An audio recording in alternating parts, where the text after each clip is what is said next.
o processo de elaboração do plano, qual a participação popular, como isso foi trabalhado junto ao público, e quais são as principais diretrizes do plano no que diz respeito a transporte público?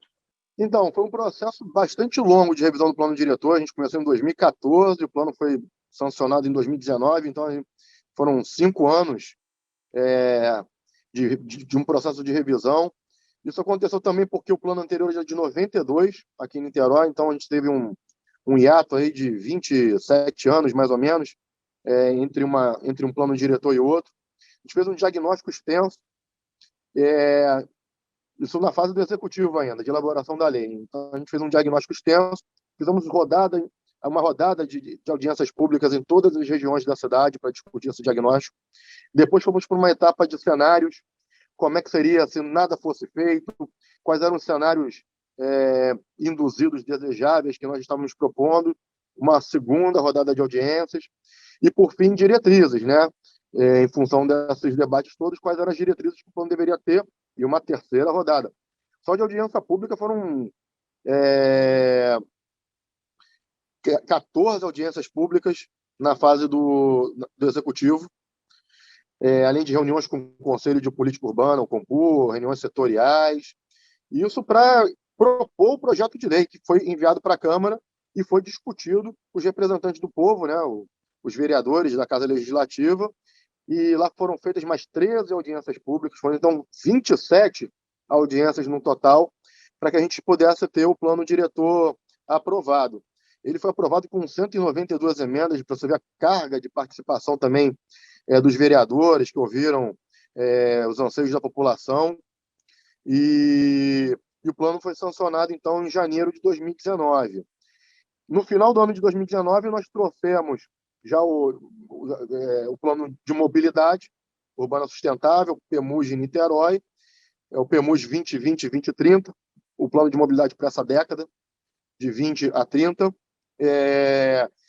O plano de mobilidade ele teve um foco muito grande na proposta de provimento de infraestrutura de transporte, seja por meio de implantar novas linhas, como o caso da Transoceânica, que foi inaugurado também em 2019, seja também qualificando corredores existentes. O corredor da Alameda, que a gente está fazendo agora um projeto de reforma completa do corredor, a criação de um novo terminal no Caramujo, porque Niterói recebe muitas viagens intermunicipais do leste metropolitano todo, e essas viagens se concentram no corredor da Alameda, São Boaventura, em direção ao centro. Muitas viagens dessas, muitos veículos desses, ônibus desses intermunicipais, chegam com capacidade ociosa. Então, essa estação lá no Caramujo, antes de entrar na parte mais densa da cidade, vai servir para fazer uma racionalização do corredor da Alameda também. As linhas mais ociosas vão fazer um transbordo ali. Dali vai poder conectar direto com a ponte de Niterói, sem ter que vir ao centro de Niterói, como acontece hoje, por exemplo. A gente vai tirar muita pressão da chegada ao centro de Niterói, terminal João Goulart, que é um dos maiores terminais da América Latina em termos de viagens. Antes da pandemia, chegou a alcançar 350 mil pessoas por dia. Assim, em termos de terminal de ônibus, são poucos os terminais na América Latina que tem esse volume de passageiros. Então, a gente quer descentralizar esse terminal. Enfim, alargamento de vias, implantação de faixas exclusivas. A gente multiplicou por 6 ou 7 vezes, nesses últimos 4 anos, a quantidade de faixas exclusivas por ônibus aqui na cidade. A quantidade de ciclovias também, a gente pegou Niterói com um pouco mais de 10 ou 20 quilômetros, já tem mais de 100 quilômetros de ciclovias implantadas, de rede cicloviária implantada. Então, a gente está apostando, via plano de mobilidade, na descentralização e na multimodalidade, né? Promover modo transporte público coletivo por ônibus, a ciclovia. Até em termos de política tarifária, também o plano de mobilidade trouxe o bilhete de integração aquaviária. Niterói, junto com São Paulo, é uma das poucas cidades do Brasil que tem subsídio direto na tarifa pelo município, pago direto pelo município. Quem integra ônibus municipal em Niterói com o sistema aquaviário, seja por barcas ou catamarã, recebe R$ de desconto. Como a tarifa de ônibus é R$ 4,05 aqui na cidade, praticamente o ônibus sai de graça, se ele integrar com ônibus com barcas. Isso é uma política de estímulo para as pessoas deixarem o automóvel em casa, migrarem para o sistema de transporte, e também uma política social, porque ela atinge todas as camadas sociais, seja no catamarã, seja nas barcas. É o município inteiro que utiliza, o morador da região norte, da região oceânica, que utiliza as barcas, e o catamarã tem esse desconto direto dado na tarifa.